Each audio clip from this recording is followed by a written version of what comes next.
بسم الله الرحمن الرحيم. الحمد لله رب العالمين. الحمد لله الذي بيده مقاليد الفرج، والصلاة والسلام على صاحب الجبين الأبلج المبعوث بأقوم دين وأعظم منهج، صلوات ربي وسلامه عليه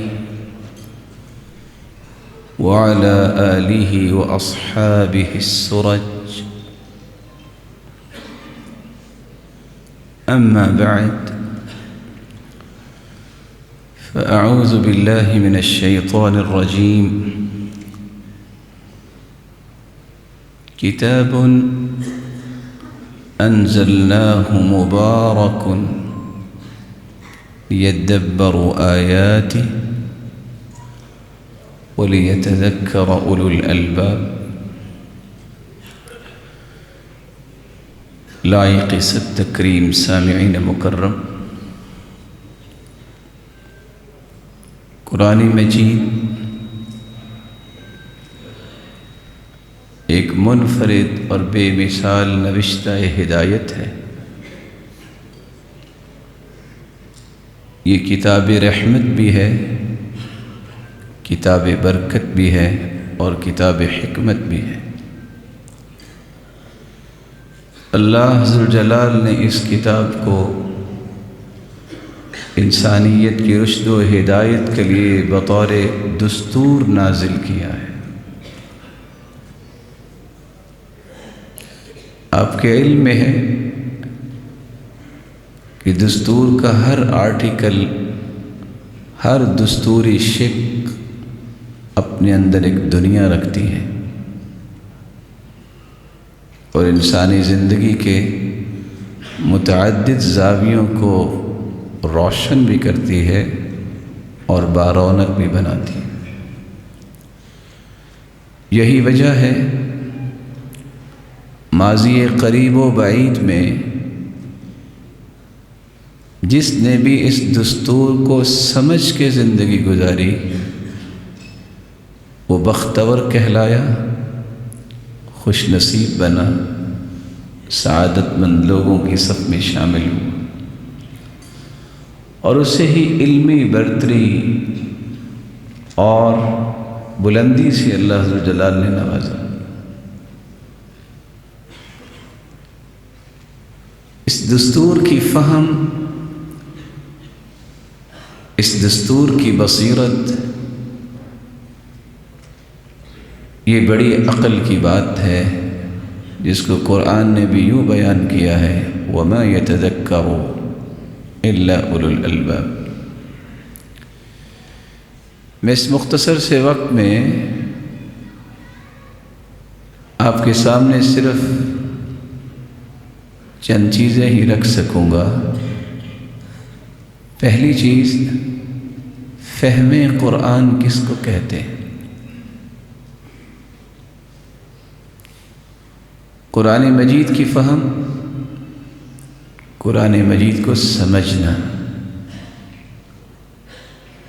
اگر انسان اس کے اگلے مرحلے پر منتقل ہو تو الفاظ کے معانی کا صحیح تصور حاصل کرنا۔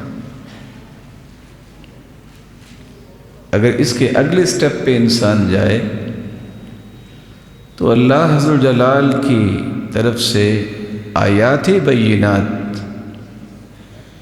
اس سے نتائج اخذ کرنے کے لیے جو انسان کے اندر پختگی ہوتی ہے، اس کو حاصل کرنا، دلالات کو سمجھنا، یہ فہم قرآن ہے۔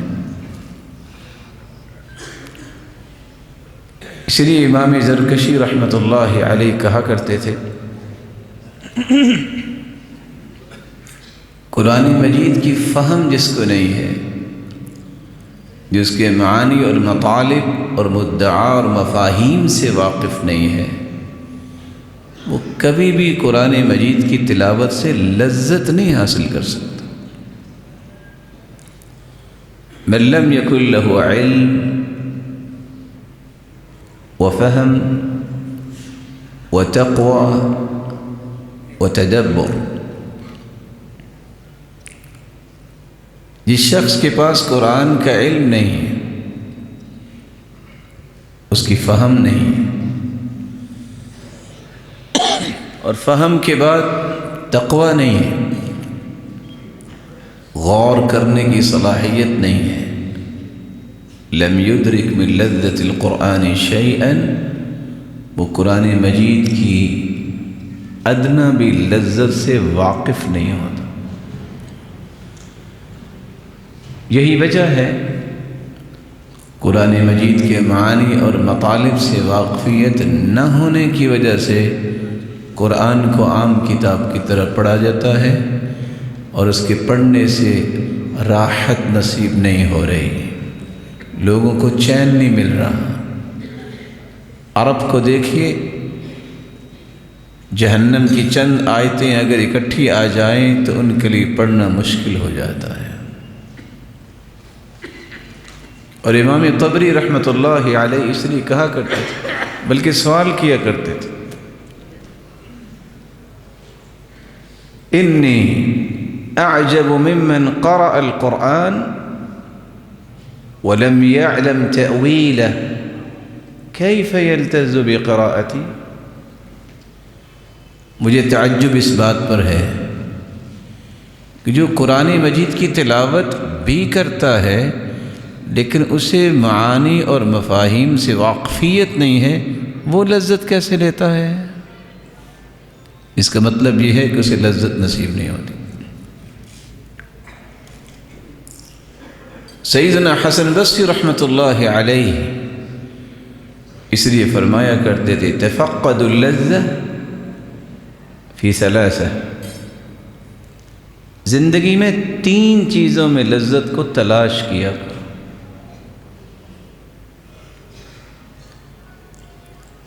فی الصلاۃ، نماز کے اندر،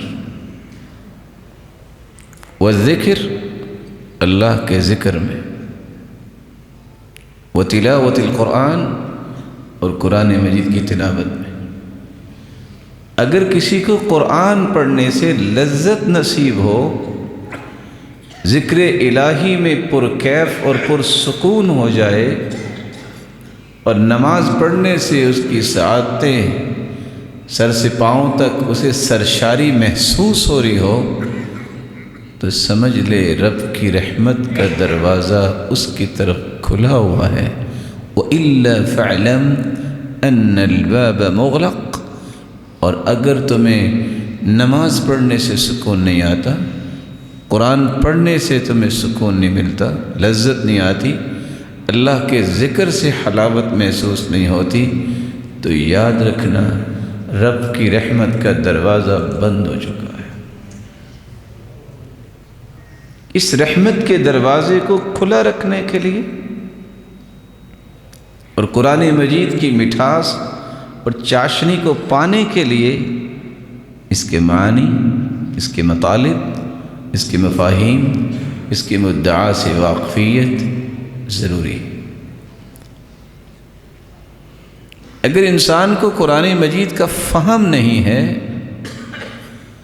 تو سمجھ لے وہ خیر اور بھلائی جو اللہ ذوالجلال نے اس عظیم کتاب میں رکھی ہے وہ اس سے محروم ہے۔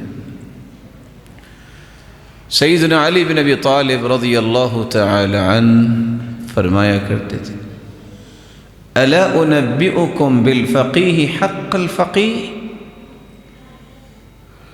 میں آپ کو اس حقیقی فقیہ کے بارے میں نہ بتاؤں جس کو کہا جا سکتا ہے کہ یہ ہے صحیح فہم رکھنے والا، یہ ہے گہری فہم رکھنے والا۔ الذي لم يقنط الناس من رحمة الله ولم يرخص في معصية الله،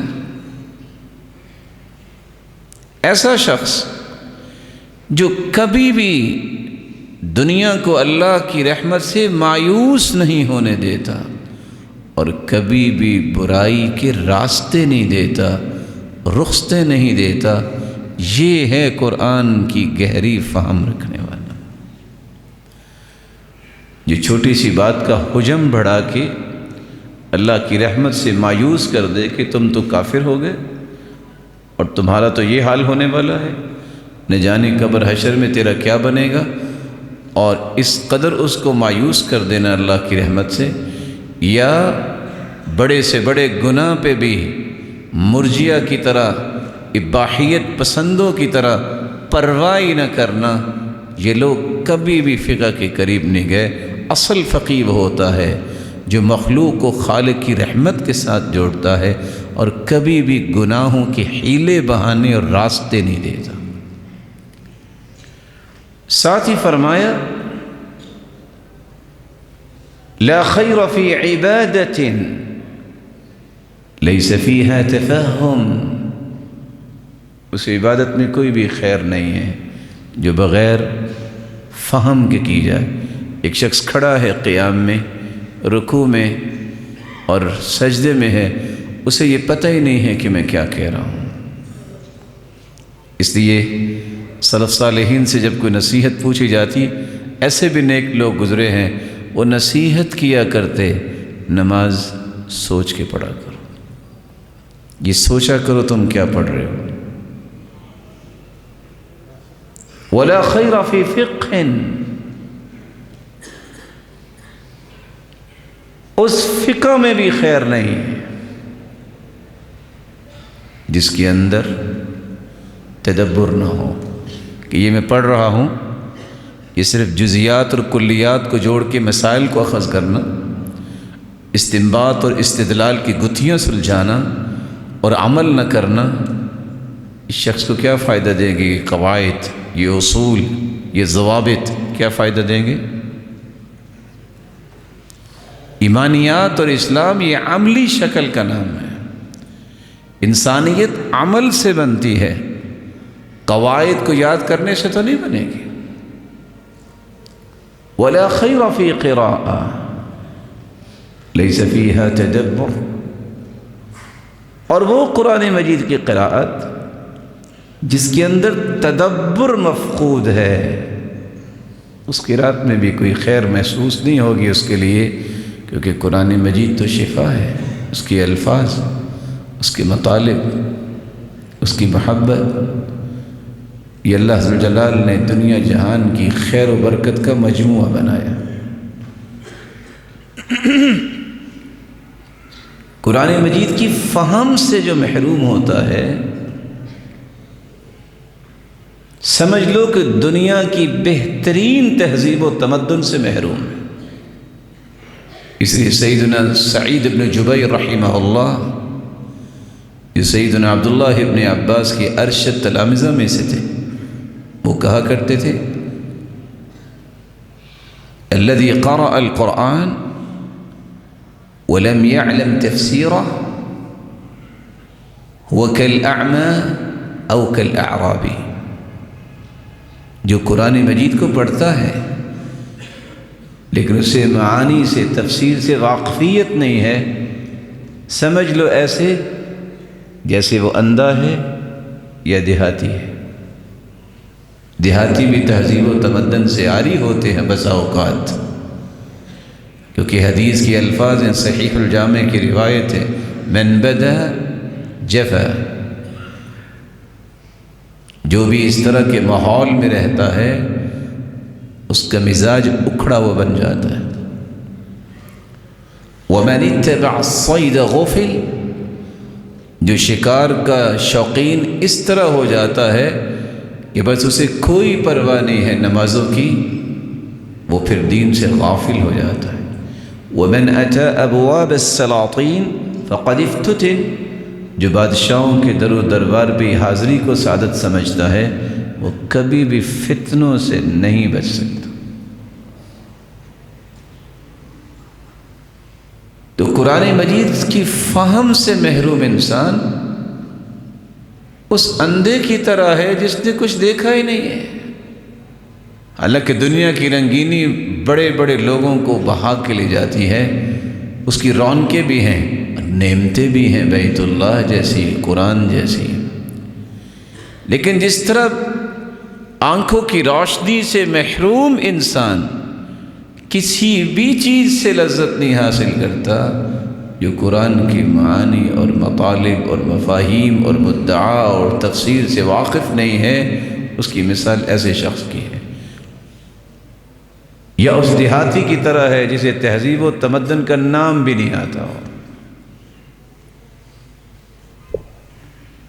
یہی وجہ ہے کہ آج ہزاروں کی تعداد میں یہ مبارک اساتذہ کرام یہ ہمارے سروں کے تاج پیچھے بیٹھے ہیں، محنت کرتے ہیں،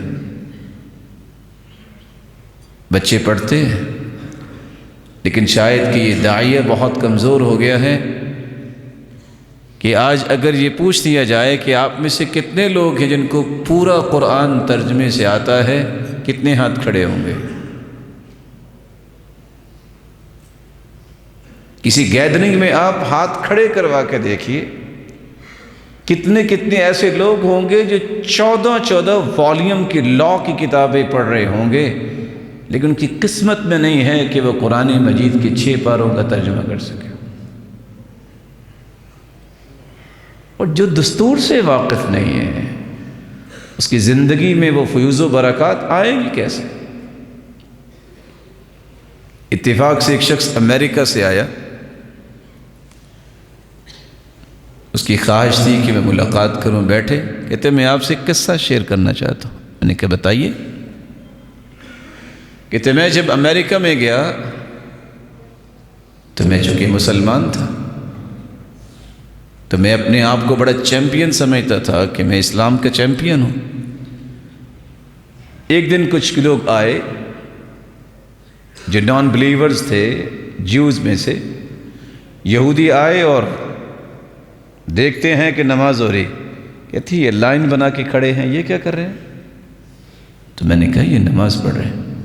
کہتے وہ ایک آگے کھڑا ہے، وہ کچھ بول بھی رہا ہے۔ میں نے کہا وہ امام ہے جو لیڈ کر رہا ہے۔ تو اچھا وہ کیا کہہ رہا ہے؟ تو میں نے کہا وہ اللہ سے باتیں کر رہا ہے، جیسا کہ سفیان ثوری رحمہ اللہ بھی کہا کرتے تھے، من اراد ان یکلم اللہ فلیصلی، جو اللہ سے ہم کلام ہونا چاہتا ہے نماز پڑھ لے، ومن اراد ان یکلمہ اللہ، اور جو چاہتا ہے کہ اللہ ذو الجلال اس سے کلام فرمائیں، فلیقرأ القرآن، اسے چاہیے قرآن پڑھے۔ اگلا اس کا سوال جو تھا کہ یہ جو اللہ سے باتیں کر رہا ہے یہ کیا باتیں کر رہا ہے؟ تو میں نے ٹالنے کے لیے کہا کہ چلو اس سے پوچھ لیتے۔ اس سے پوچھا آپ کیا کر رہے تھے؟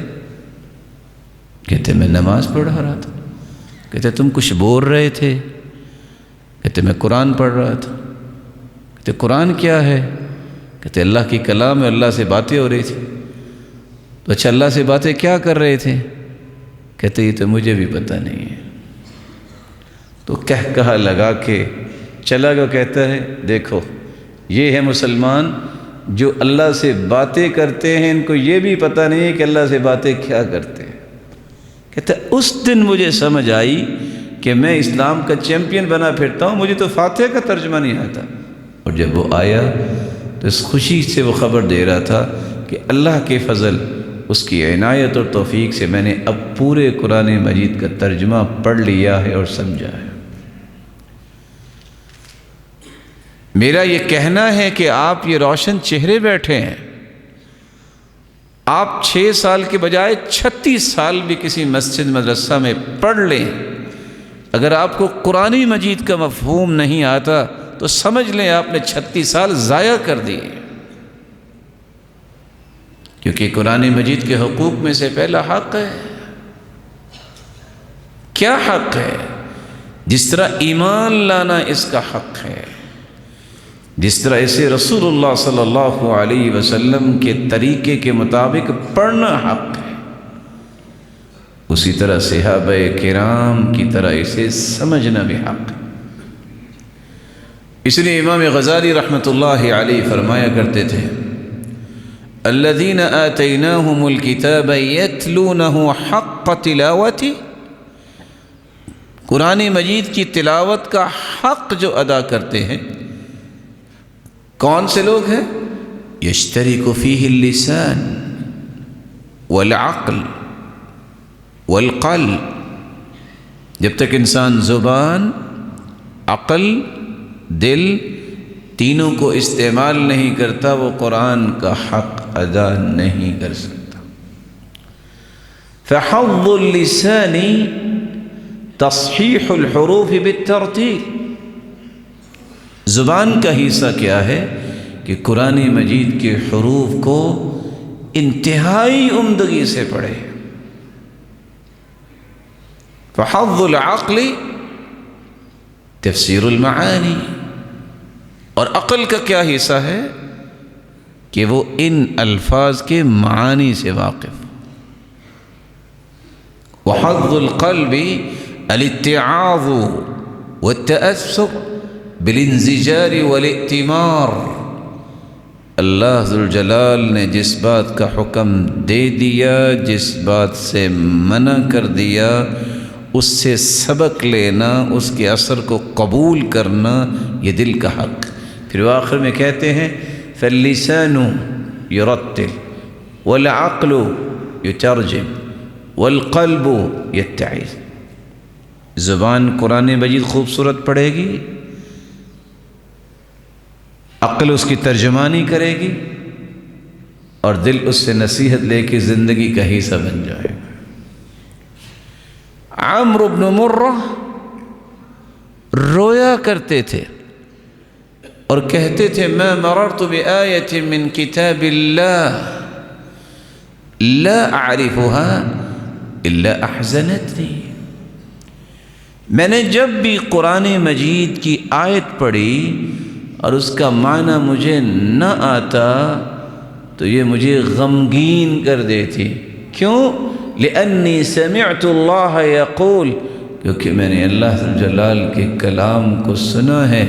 اللہ ذوالجلال فرماتے ہیں وَتِلْكَ الْأَمْثَالُ نَضْرِبُهَا لِلنَّاسِ وَمَا يَعْقِلُهَا إِلَّا الْعَالِمُونَ، ہم یہ مثالیں لوگوں کے لیے بیان کرتے ہیں لیکن ان مثالوں کو سمجھتا وہ ہے جو عالم ہے۔ وہ کیوں غمگین ہوتے؟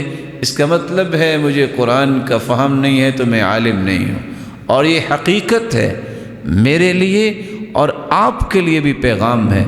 جس شخص کو قرآن مجید کا ترجمہ نہیں آتا وہ اپنے ساتھ 20 القابات لگا لے، وہ علامہ کہلوائے، وہ عالم نہیں، علامہ کیسے بن سکتا ہے؟ اور یہی ایک فینومینا ہے، یہی ایک پریشانی ہے۔ کتنا بڑا نام ہوگا لیکن قرآن کی چند آیتیں سنیں گے، سننے والا شرمندگی میں ڈوب رہا ہوگا، توفیق ہی نہیں ہے۔ یہودیوں کی زبان انگلش میں غلطی کرنے کو بے عزتی محسوس کرتے ہیں کہ یہ انگلش ہے، لوگ کیا کہیں گے کہ برٹش پروننسیشن نہیں ہے یا امریکن پروننسیشن نہیں ہے، لیکن توفیق نہیں ہے کہ سورۃ الفاتحہ ہی صحیح پڑھ جائے۔ ڈگریاں لینے کے لیے بچے بھی ذبح ہو رہے ہیں، نوکریوں کے یہ 25 سال گزارنے کے لیے اولادوں کو دشمنوں کے ساتھ لگایا جا رہا ہے۔ یہ قرآن کون پڑھے گا؟ کہاں سے وہ لوگ آئیں گے کہ اللہ کے رسول گھر میں داخل ہوئے، پوچھا عائشہ کہاں تھی؟ کہا اللہ کے رسول میں قرآن کی تلاوت سن رہی تھی۔ کیا کمال کا قرآن پڑھ رہے تھے۔ کہا کون تھے وہ؟ بیوی کو ساتھ لیا، حجرہ مبارک سے دوبارہ مسجد گئے، قرآن سنا، کہا یہ سالم پڑھ رہے ہیں۔ پھر آسمان کی طرف دیکھا، کہا اللہ تیرا شکر ہے میری امت میں ایسے قراء بھی رکھے ہیں۔ وہ کہاں سے قرآن پڑھنے والے آئیں گے؟ میں جانتا ہوں زندگی گزارنے کی ضروریات ہیں، لیکن کیا زندگی گزارنے کی ضروریات صرف قرآن کو چھوڑنے سے پوری ہوتی ہیں؟ کیا بڑے بڑے لمبے نام بنا کے سابقے لا کے لگا کے یہ قیامت کے دن یہ حجت بن جائیں گے کہ میں نے قرآن کو سمجھا نہیں، پڑھا نہیں، اور پڑھنے کا انداز نہیں سیکھا اور معانی کا خیال ہی نہیں کیا؟ PhD کر جائیں گے۔ میں ادب سے کہنا چاہوں گا، میرا کوئی محترم پریشان نہ ہو، اللہ کی قسم بٹھا کے پوچھ لیجئے، PhD کیے ہوئے پورے قرآن کا ترجمہ آتا ہے؟ انما ہی فواتیر یملی بہا جیوبا، ہاں یہ ڈگریاں ایسے لی جاتی ہیں کہ جیب بس بھر جائے۔ جنہوں نے قرآن کے ساتھ محبت کی ہے وہ تو مرد تھے، وہ کیسی عورتیں تھیں۔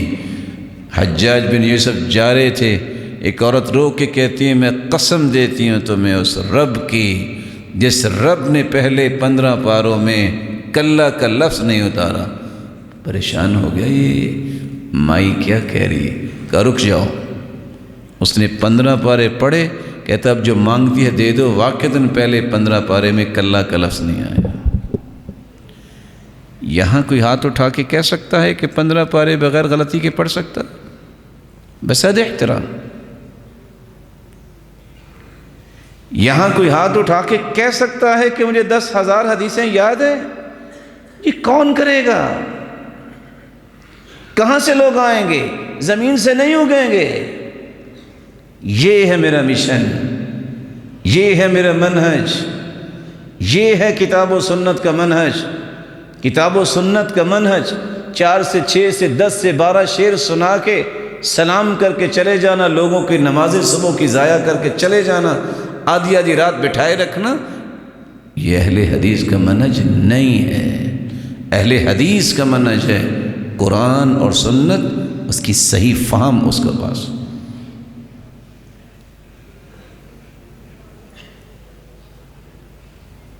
اللہ ذو الجلال نے قرآن مجید میں یہ کہہ دیا ہے کہ علم والے ہیں ہی وہ جن کو قرآن کی فہم ہے۔ آپ ناراض نہ ہوئیے گا، شوق اپنا اپنا ہی ہو سکتا ہے، آپ کا بھی شوق ہو، بڑے ذوق اور شوق اور تڑپ کے ساتھ جن کے سامنے 2 گھنٹے 3 گھنٹے بیٹھتے ہو شعر سننے کے لیے، آپ نے کبھی پوچھا ہے کہ قرآن کی آیتیں کتنے پڑھی ہیں؟ کبھی قرآن سنا ہے؟ میں آپ سے کہوں گا اللہ ذو الجلال آپ کو دنیا کے لیے مثالی عالم بنائے، لیکن مثالی بننا چاہتے ہو تو قرآن مجید اور حدیث پہ آپ کی دسترس ہونی چاہیے کہ اللہ نے کیا فرمایا اور اس کے پیارے محبوب نے کیا فرمایا۔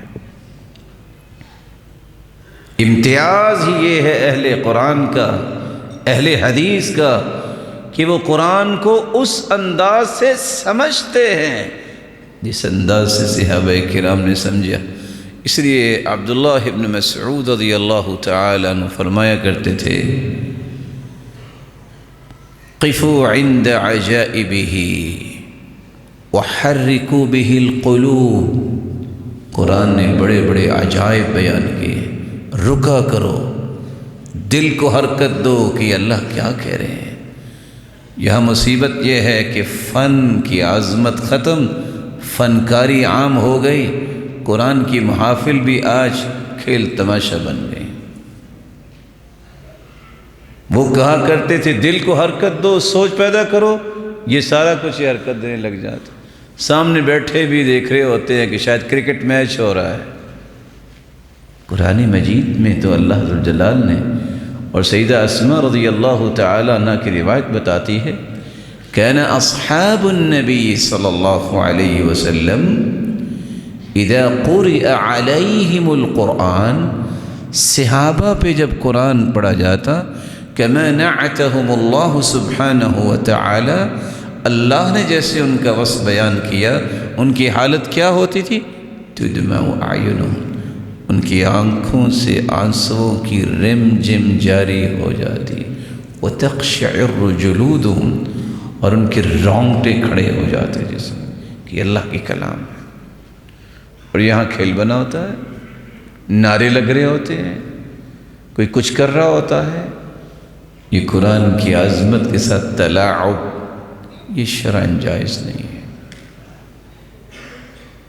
اس لیے عبداللہ ابن مسعود فرمایا کرتے تھے ينبغي لحامل القرآن ان يكون باكيا محزونا حليما حكيما سکینا او سکیتا۔ کسی کو آپ نے دیکھنا ہے کہ وہ صاحب قرآن ہے کہ نہیں ہے، یہ 5 صفات ضروری ہے۔ کوئی حافظ ہے، کوئی قاری ہے، کوئی خطیب ہے، کوئی واعظ ہے، کوئی قصاص ہے، کوئی مفتی ہے، کوئی بڑا ہے۔ کتنی مرتبہ مہینے میں قرآن پڑھ کے اس کو رونا آتا ہے، کبھی چیک کیا؟ کتنی مرتبہ وہ غمگین ہوا ہے کہ کیا ہو رہا ہے، میں کیا کر رہا ہوں اور معاشرے میں کیا ہو رہا ہے۔ اسے برائی دیکھ کے، نافرمانی دیکھ کے کتنا غم آتا ہے۔ حلم اور بردباری، حکمت و دنائی اور بصیرت، یہ اہل قرآن کی نشانی ہے۔ سکیناً او سکیتاً، اگر اہل قرآن کے اندر سکون نہیں ہے تو پھر دنیا میں کسی کے اندر سکون نہیں ہے۔ اگر افراتفری قرآن پڑھنے والوں کے اندر ہے تو سمجھ لو انہوں نے قرآن کے اس پیغام کو پھر سمجھا ہی نہیں ہے۔ اہل قرآن سے بڑھ کے پرسکون اور پرکیف زندگی دنیا کی کوئی طاقت گزارتی نہیں۔ وَلَا يَنبَغِي لِأَهْلِ الْقُرْآنِ أَن يَكُونَ صَخَّابًا صَيَّاحًا حَدِيدًا۔ یہ آوازیں کسنے والے، چیخ و پکار کرنے والے، ان کو اہل قرآن نہیں کہتے۔ یہی وجہ ہے کہ صحابہ کرام جب قرآن پڑھتے تو ان کی چیخ نکلتی تو رو کر کے اللہ ذوالجلال نے کیا کہا ہے۔ اللہ ذوالجلال کہ اس چھوٹے سے مبارک فرمان کو ساری رات اللہ کے رسول پڑھتے رہے اور روتے رہے۔ ان تعذبهم فإنهم عبادك وإن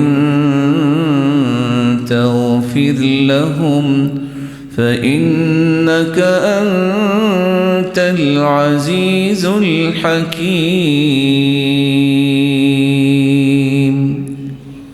اللہ اگر تو عذاب دے تو تیرے ہی بندے ہیں، میرے مالک تو معاف کر دے تو تو نے کسی سے مشورہ تو نہیں کرنا، تو ہی مالک ہے، فیصلے تیرے ہی نافذ ہونے ہیں۔ ساری رات روتے رہے اور یہ آیت پڑھتے رہے۔ وہ کیا مسئلہ تھا؟ 27 مرتبہ ایک سورت کو پڑھا ہے صرف اس کے معنی کو سمجھنے کے لیے۔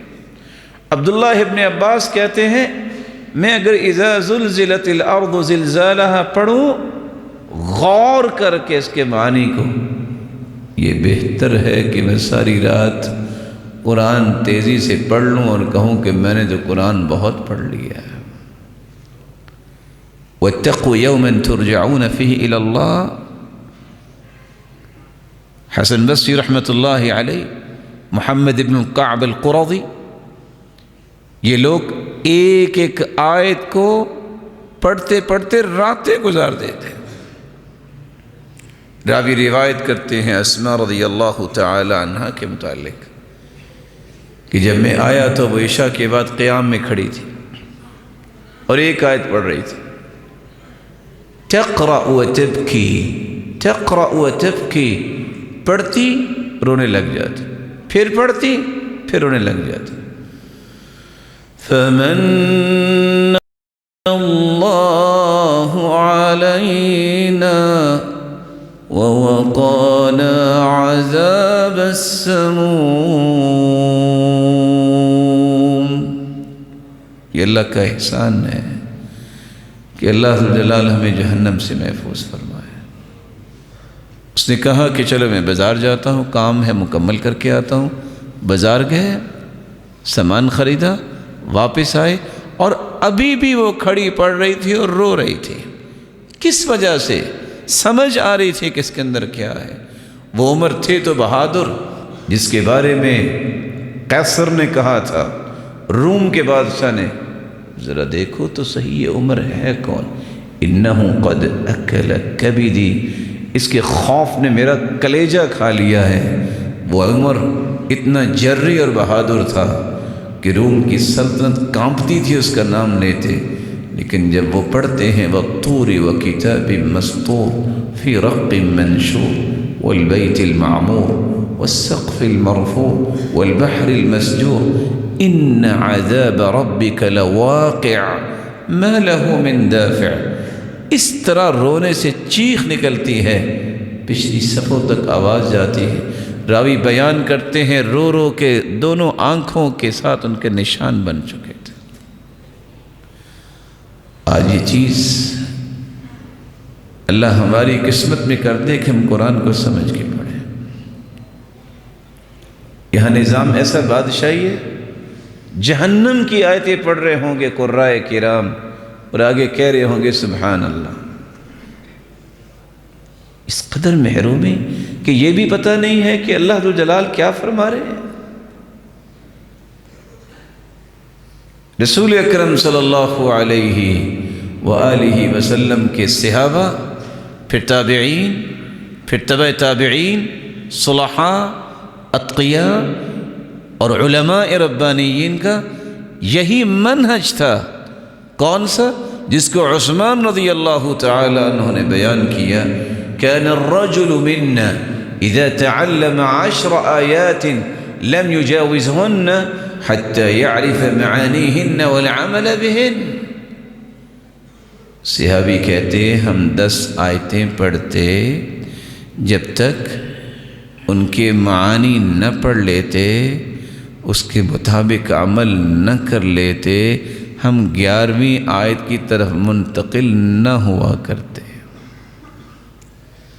آپ میں سے کتنے میرے پیارے بھائی ہیں جن کو 10 آیتیں یاد ہیں؟ ہاتھ کھڑا کریں گے؟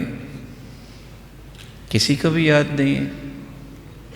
ہمیں بھی تو پڑھنا چاہیے نا کہ اس کا معنی کیا ہے۔ یہ منہج تھا۔ اس لیے صحابی کہتے ہیں فَتَعَلَّمْنَا الْقُرْآنَ وَالْعَمَلَ جَمِيعًا وَالْعَمَلَ مَعًا كَمَا فِي رِوَایَةٍ أُخْرَى۔ ہم صرف قرآن نہیں سیکھتے تھے، اس کے ساتھ عمل بھی سیکھتے تھے۔ فہم جب تک نہیں ہوگی، یہ آپ کی طبیعت اور زندگی میں اثر انداز نہیں ہوگا، آپ اس سے نصیحت نہیں لے پائیں گے۔ کیا کمال بات کی ہے امام آجری نے۔ وہ کہا کرتے تھے قرآن کو اصل میں پڑھتا ہی وہ ہے جب متقین کی آیت آتی ہے ھدی للمتقین، تو رکتا ہے اور کہتا ہے متی اکون من المتقین، اے اللہ میں کب متقی لوگوں کی صف میں کھڑا ہوں گا۔ جب وہ پڑھتا ہے اولئک ھم المفلحون، یہ لوگ کامیاب ہیں، کہتے متی اکون من الفائزین، اے اللہ کامیاب ہونے والوں میں میرا شمار کب ہوگا۔ متی ازہد فی الدنیا، متی ارغب فی الآخرہ، متی اتوب من الذنب، میں آخرت کی رغبت کب کروں گا۔ یہ رغبت والوں کا تذکرہ ہے، یہ زاہد لوگوں کی بات ہو رہی ہے، یہ گناہوں سے توبہ کرنے والے کی بات ہو رہی ہے۔ یا اللہ میں کب ان لوگوں میں شامل ہوں گا۔ یہ شخص ہے جو قرآن کا حق ادا کر رہا ہے کہ قرآن کو سمجھ کے پڑھنا چاہیے۔ قرآن مجید کا فہم نہ ہو، واقفیت نہ ہو، تو انسان بہک جاتا ہے۔ اس لیے مجاہد ابن جبر رحمہ اللہ، جو سیدنا عبداللہ ابن عباس کے قابل ترین شاگرد ہیں، جنہوں نے 3 مرتبہ ایک ایک آیت کر کے پورا قرآن تفسیر سے عبداللہ ابن عباس سے پڑھا، وہ کہا کرتے تھے احب الخلق الی اللہ اعلمہم بما انزل، مخلوق میں سب سے زیادہ پیارا اللہ کے ہاں وہ ہے جس کے پاس سب سے زیادہ علم یہ ہے کہ یہ آیت کس کے بارے میں نازل ہوئی۔ یہی وجہ ہے کہ آج کافروں کی آیتیں مسلمانوں پہ فٹ کر رہے ہوتے ہیں، کافروں کی آیتیں ہم منافقوں کی آیتیں مسلمانوں پہ فٹ کر رہے ہوتے ہیں، کیونکہ پتہ ہی کوئی نہیں ہے کہ اس کا سبب نزول کیا ہے، اس کا تعلق پچھلی آیت کے ساتھ کیا ہے۔ آپ بھی ایک مسئلے کو تو سنتے ہوں گے، جب کسی سے آپ کہتے ہیں کہ میرے محترم صحیح بخاری کی روایت ہے لا صلاۃ لمن لم یقرأ بفاتحۃ الکتاب، جو سورۃ الفاتحہ نہیں پڑھتا اس کی نماز نہیں ہوتی، حدیث ہے کہ نہیں ہے؟ وہ آگے سے کیا کہتے ہیں؟ دیکھو قرآن میں آتا ہے وَإِذَا قُرِئَ الْقُرْآنُ فَاسْتَمِعُوا لَهُ وَأَنصِتُوا، جب قرآن پڑھا جائے تو خاموش ہو جاؤ، غور سے سنو، اور یہ چپ کر کے بیٹھ جاتے ہیں۔ بات تو صحیح ہے میرے پیارے بھائی، یہ جو آیت آپ نے سنی ہے سورۃ الاعراف کی آخری آیتوں میں سے ہے، اور وہ سورۃ مکی ہے۔ اللہ عز و جل نے سورۃ فصلت نازل کی، وہ بھی سورۃ مکی ہے۔ جب کافر یہ کہتے تھے وَقَالَ الَّذِينَ كَفَرُوا لَا تَسْمَعُوا لِهَذَا الْقُرْآنِ وَالْغَوْا فِيهِ لَعَلَّكُمْ تَغْلِبُونَ، شور کیا کرو جب قرآن آئے، قرآن پڑھا جا رہا ہو۔ اس کے مقابلے میں مکہ میں مومنوں سے کہا گیا نہیں، قرآن جب سنا جائے خاموش ہو جاؤ اور غور سے سنو۔ اسمعوا کے الفاظ نہیں ہیں، فاستمعوا کے الفاظ ہیں، غور سے سننا۔ کیا مکہ میں نماز شروع ہوئی تھی؟ نماز تو مدینہ میں 2 ہجری کو شروع ہوئی، تو یہ کافروں کی آیتوں کو مسلمانوں پہ فٹ کیسے کر رہے ہیں کہ فاتحہ نہیں پڑھنی؟ اگر قرآن کا فہم ہوگا، یہ علم ہوگا کہ قرآن کی آیت کب اتری، قرآن کا حکم کیا ہے، یہاں مطالبہ کیا ہے، مراد الہی کیا ہے، آپ کبھی ڈی ٹریک نہیں ہوں گے۔ کوئی شخص اپنے مقاصد کو پورا کرنے کے لیے آپ کو کتاب و سنت کے منہج سے پھیر کر غلط منہج کی طرف لے جانے میں کامیاب نہیں ہوگا۔ سیدنا عبداللہ ابن مسعود رضی اللہ تعالی عنہ اس لیے فرماتے تھے والذی لا الہ غیرہ ما نزلت آیت من کتاب اللہ الا وانا اعلم فیما نزلت وأین نزلت، اللہ کی قسم جس کے سوا کوئی عبادت کے لائق نہیں ہے، کوئی بھی آیت ایسی نہیں ہے قرآن کی اس کے بارے میں مجھے علم نہ ہو کہ یہ کس کے بارے میں نازل ہوئی اور کہاں نازل ہوئی۔ اور ساتھ یہ کہتے تھے وَلَوْ أَعْلَمُ مَكَانَ أَحَدٍ أَعْلَمُهُمْ مِنِّي بِكِتَابِ اللَّهِ تَنَالُهُ الْمَطَايَا لَأَتَيْتُ، اگر مجھے پتہ چل جائے ایسی ہستی کا کہ جس کو مجھ سے زیادہ علم ہے اللہ کی کتاب کے بارے میں اور وہاں تک سواری جا سکتی ہے، تو میں اس کے پاس ضرور پہنچوں گا۔ آج یہ باتیں تو ویسے ہی مفقود ہوگی نا، کون سبب نزول یاد کرے اور کون ہے جو اتنی محنت کرے؟ بس ٹھیک ہے قرآن پڑھ لیا ہے، اتنا کافی ہے۔ کیسے پڑھ لیا ہے وہ آپ سب کے علم میں ہے، کیسے پڑھ لیا۔ تو فہم قرآن سے آپ اللہ ذو جلال کے محبوب ترین لوگوں کے صف میں شامل ہو جاتے ہیں۔ اللہ ذو جلال کا تقرب اگر آپ کو چاہیے، اس کے لیے آپ کو قرآن کا ترجمہ، مفہوم، اس کی تفسیر، اس کا مدعا، یہ آپ کو پڑھنا چاہیے، سمجھنا چاہیے۔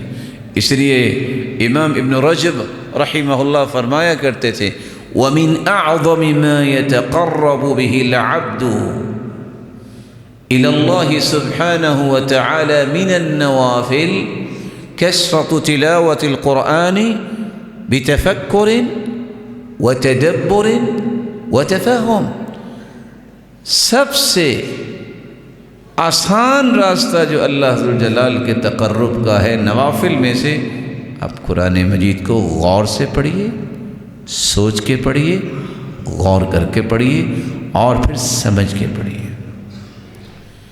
میں آخری 2 باتیں پیش کر کے اجازت چاہوں گا۔ یاد رکھیے گا، یہ صرف دنیا کی بات نہیں ہے، یہ 4 سے 6 دن کی دنیا ختم ہو جانے والی ہے۔ اس قرآن کو پڑھنے، ایمان لانے اور سمجھنے کا فائدہ آپ کو قبر میں بھی ہوگا۔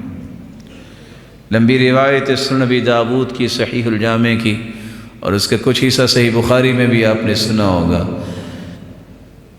جب فرشتے آتے ہیں، میت کو بٹھاتے ہیں، فیقعدانی ویسألانی، سوال کرتے ہیں من ربک، ما دینک، ماذا تقول في هذا الرجل الذي بعث فيكم، آپ کا رب کون ہے، آپ کا دین کیا ہے، اس ہستی کے بارے میں کیا کہتے ہو جو ہستی آپ کی طرف مبعوث کی گئی تھی۔ مومن جواب دیتا ہے، 3 سوال 3 جواب۔ فرشتے سوال کرتے ہیں کہ تمہیں سوالوں کے جواب کیسے آئے؟ مومن پھر 3 باتیں کہے گا، قرأت القرآن وعملت بما فیہ وصدقت، میں نے قرآن کو پڑھا، اس کے مطابق عمل کیا، اللہ ذو الجلال کے کلام کی تصدیق کی۔ 3 جواب دیتا ہے۔ جب تک سمجھے گا نہیں عمل کیسے کرے گا؟ منافق سے بھی، جو عقیدے کا منافق ہے، کافر سے بھی سوال ہوتے ہیں، 3 سوال اور تینوں جوابوں میں کہتا ہے ہاں لا ادری۔ یہ ہاں کا کیا معنی ہے؟ کہ انہو یتذکر شیئا ولم یدکر، سوچتا ہے یہ لفظ تو گزرا تھا، رب، دین، رسول، لیکن وہاں یاد نہیں آئے گا۔ پھر کیا کہے گا؟ اقول کما یقول الناس، جیسے لوگ کہتے تھے میں تو ویسے ہی کہتا تھا، لا الگ تھا۔ تو فرشتے اس وقت کہیں گے لا دعیت ولا تلیت، نہ تو نے قرآن پڑھا نہ تو نے سمجھا، تو تمہیں سوالوں کے جواب کیسے آتے؟